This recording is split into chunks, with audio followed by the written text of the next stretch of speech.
kita Pulau Jawa mempunyai tantangan berat, terutama daya tampung akibat erosi, abrasi, banjir, dan penurunan permukaan tanah.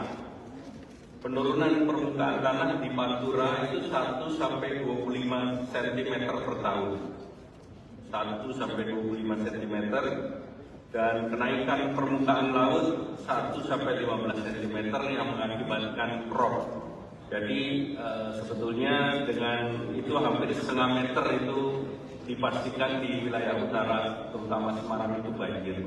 Pekalongan termasuk di utara Jakarta. Studi JICA pertumbuhan di kawasan Pantura itu 20% dari GDP Indonesia dengan kegiatan industri, perikanan, transportasi, pariwisata, dan tadi Pak Menhan mengatakan bahwa jumlah penduduk di Pantura itu 50 juta.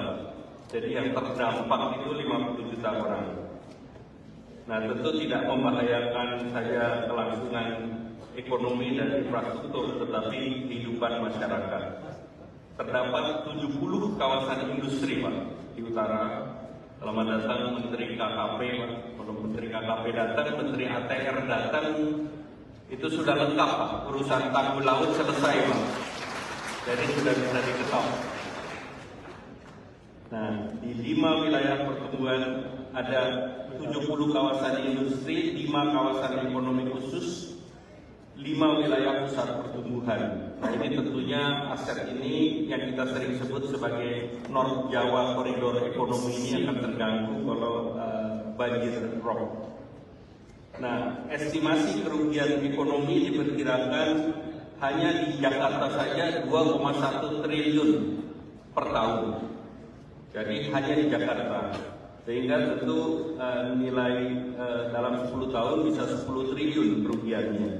Nah, tentu ini berakibat langsung pada kehilangan opportunity cost. Nah, selanjutnya terdapat kebutuhan suplai air baku dan sanitasi di wilayah utara. Dan tentu ini perlu intervensi kebijakan, dan salah satunya melalui tanggul pengaman pantai, sungai, sistem folder, dan pompa. Ini wilayah utara Provinsi DKI, Jakarta, Banten, Jabar. Ini menjadi proyek strategis nasional, Pak Presiden.